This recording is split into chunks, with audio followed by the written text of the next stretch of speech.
Hi guys, it's Nellypuddingpie and welcome to an episode of As Told by Nelly. And I hope you enjoyed today's content. Today we're going to be talking about tips for handling a difficult conversation. But before that, I just wanted to say that if you enjoy my content, please like, subscribe, and turn on the notifications so you can see when my new content is out. And don't forget to check me out on Twitch. My links are in the bio. Just follow the link tree and you can choose whichever one you want to follow me on. So with that, I'm just going to get to the content.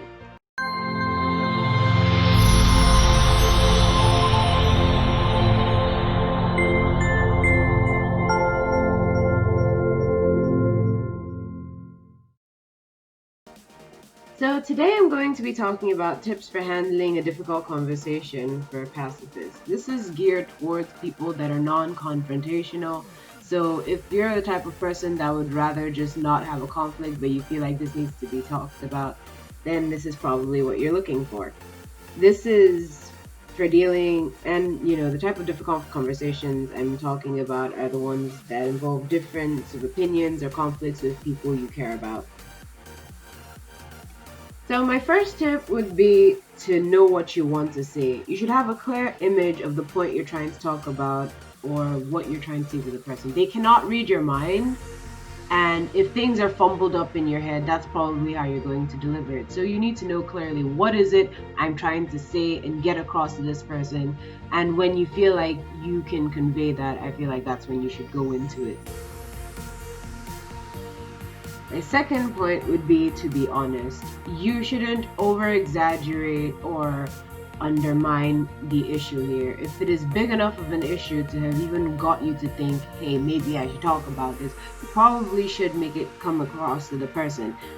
If they're your friends, they probably don't intend to hurt you, and you shouldn't try to make things seem bigger than they are. You should really address this issue as it is, because you don't want to make them feel worse than they have to, or make them feel it's not a big deal. So try not to, like I said, over-exaggerate or under-exaggerate what this issue is. A third thing to keep in mind, and this is a very difficult thing to do, is to not yell. Don't raise your voice. Try not to.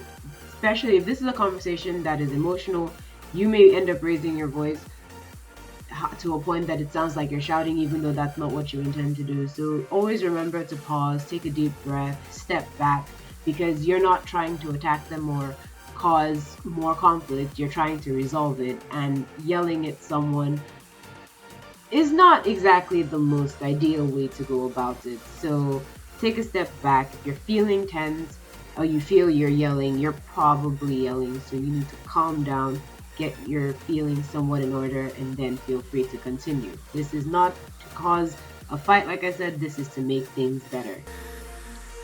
Now, sometimes, especially when you're trying to think of how to explain to them that in this situation you feel they were wrong, we fail to see where they're coming from or if they had good intent regarding this situation, and if the idea behind what they're doing was to help you, which is why I bring up the fifth point. Let them know you see their good intent. So before you go confronting them, at least try to give a thought, like, why would they do things the way they are, and maybe they have a good intention behind all of this. And if you see that, you can still tell them that this wasn't it, but at the same time, you need to let them know that yes, you understand they're not coming from a place of bad intent, or you understand that they're not trying to hurt you, but what they're doing isn't helping you. So I think letting them know that, makes them see that you actually care and that you see their good intent, but it could be better. Okay, so you've told them how you feel, you've told them that you didn't like this, you've expressed your discontent with the situation, and now they're aware that, yeah, it wasn't on and it shouldn't have been this way. What next?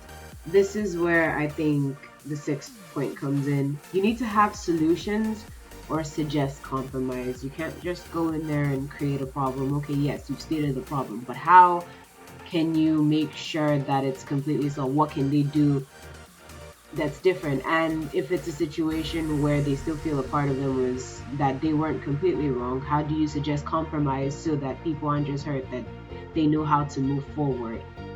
And so yeah, you should always have a solution to the situation, or a compromise that could please, well, everyone as much as it can, ready before going into things. So say you've done all of the prior things, you've had a clear image in your head, you've made sure to only say the truth of how the situation is, and you're not overstressing it or understressing it. You've kept your voice at indoor volume, and you're not yelling, and you've let them know you've seen where they're coming from, and you know it's a good place, and you've also suggested a solution or compromise. How do you prevent yourself from having to do all this all over again? The idea is to know where it started and prevent it from happening again. If you see that it's a situation where if you had spoken early, it wouldn't lead all the way to this point, you need to make a note that if something makes you uncomfortable, you need to learn to speak on it as soon as it's starting ahead of time, so that they have a clear image and you don't have to wait till the end to do all this all over again. So it may not be easy, but practice makes perfect. I do hope you wouldn't have to practice having horrible conversations with people you care about. But I feel like if you keep these things in mind, eventually, you'll just be able to prevent it from happening again. Okay, so that's it for today's video. Just remember, keep a clear image, be honest, don't yell, let them know you see their good intentions, have solutions or compromise, and remember to prevent it from happening again. That's it for today. Thank you for staying with me with an episode of As Told by Nelly, and I hope you have a great day. Don't forget to check out my social media. Bye!